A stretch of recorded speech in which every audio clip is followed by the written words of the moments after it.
Charles Ogletree, one of America's most significant legal scholars, defense attorneys and social justice litigators of the post-civil rights era, recently passed away from Alzheimer's disease.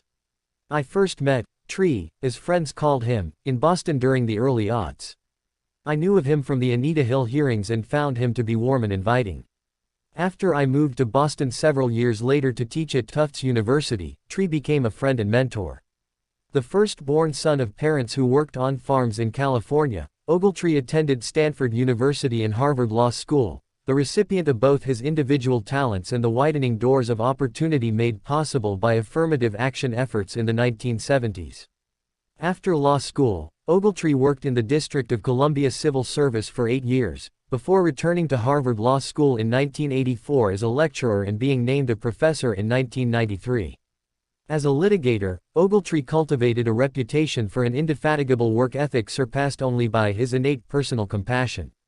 Clients, friends and those in need could call Ogletree at any time, day or night. What I found most remarkable about him, in addition to his quick mind, heart, laugh and warm demeanor, was his proud humility. Despite being one of the most well-connected and sought-after legal experts who defended the late rapper Tupac Shakur and organized an impactful legal clinic to help the disadvantaged, Ogletree stood as an incubator for new generations of students, activists, scholars and citizens who sought to make racial justice the beating heart of our democracy. He helped to organize a Saturday School forum to help Black Harvard Law students and a Breakfast Club that featured high-profile, and often earthy, guests who offered Black students, faculty and community members in the Boston area a chance to build relationships that transcended their individual professional status. He invited me to guest lecture in one of his classes during my time in Boston, a memory that I will always cherish. Tree's generosity of spirit impacted my professional trajectory in profound ways. I was honored when he provided a generous blurb for my 2014 biography of civil rights activist turned Black Power revolutionary Stokely Carmichael, later Kwame Ture. Every time I saw Tree, he showed an interest in what I was doing and extended invitations to events and happenings he was engaged in. He served as a role model for 3 generations of Black social justice advocates in ways that would have made Derek Bell, one of his mentors, proud. The timing of Ogletree's death, on August 4, former President Barack Obama's birthday, is especially significant, given that, as one of Harvard University Law School's pioneering Black faculty, he taught Michelle and Barack Obama during their respective time in law school. Ogletree continued to serve as a friend and mentor to the Obamas in their post-Harvard careers, and those of others.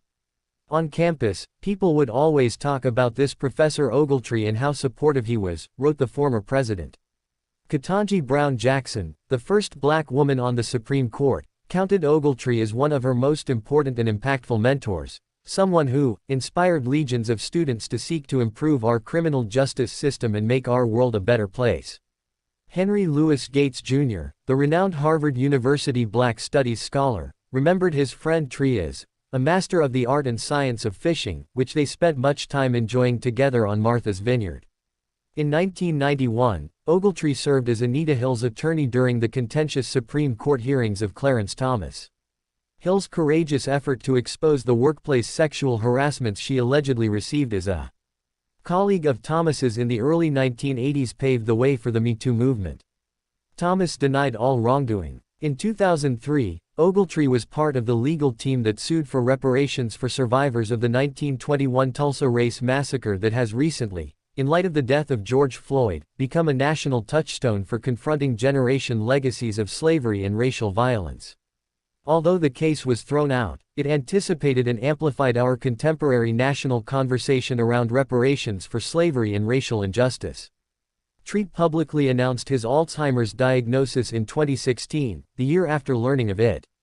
Many of the people who knew him cried then, as they do now. A federal courthouse in his hometown of Merced, California, has been named in his honor. As has a Charles Ogletree Humanitarian Award inaugurated by the men's basketball team at Harvard, organized by his good friend and head coach Tommy Amaker. The tributes and recognition will continue as they should. But Tree's biggest legacy reverberates in the thousands of lives he touched, including mine. In so many ways, he served as an ambassador for generations of scholar activists, in Black studies, history, political science and other disciplines. We taught his work and felt comforted knowing that such a knowledgeable, strategic and empathetic man was in the world fighting the good fight.